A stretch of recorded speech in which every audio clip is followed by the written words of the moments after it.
Maaga pa lang, abala na sa pagluluto ang designated chef ng pamilya Garcia na si Marlon.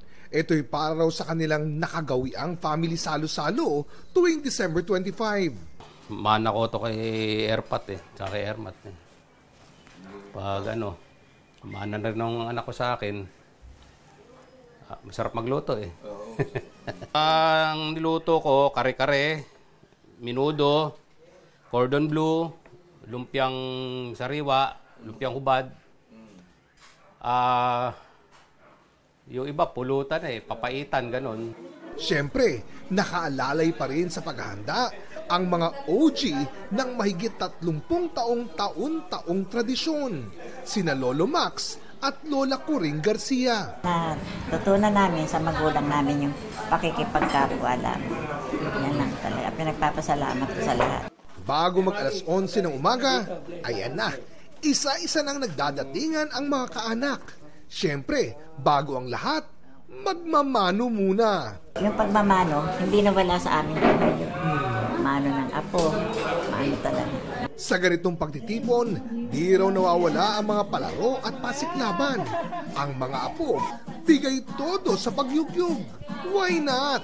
Pag na-impress sina lolo't lola, tatapatan ng malulutong na 50. Pag magaling talaga, ang premyo, tinudoble pa.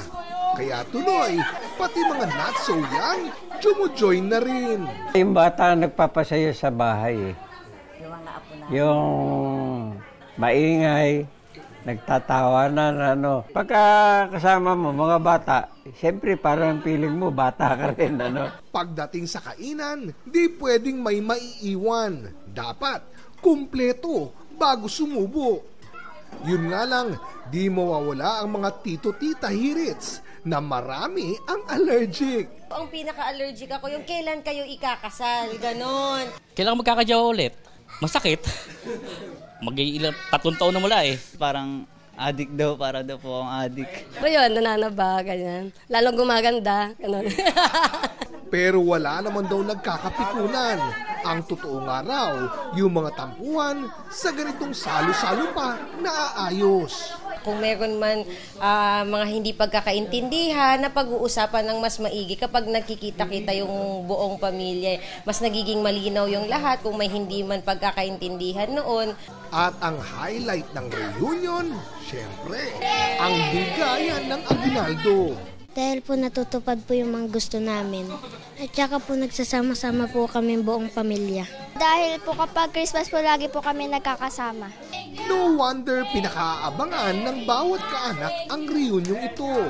Salo-salo na kumpiyansa si Lolo Max magpapatuloy sa mahabang panahon.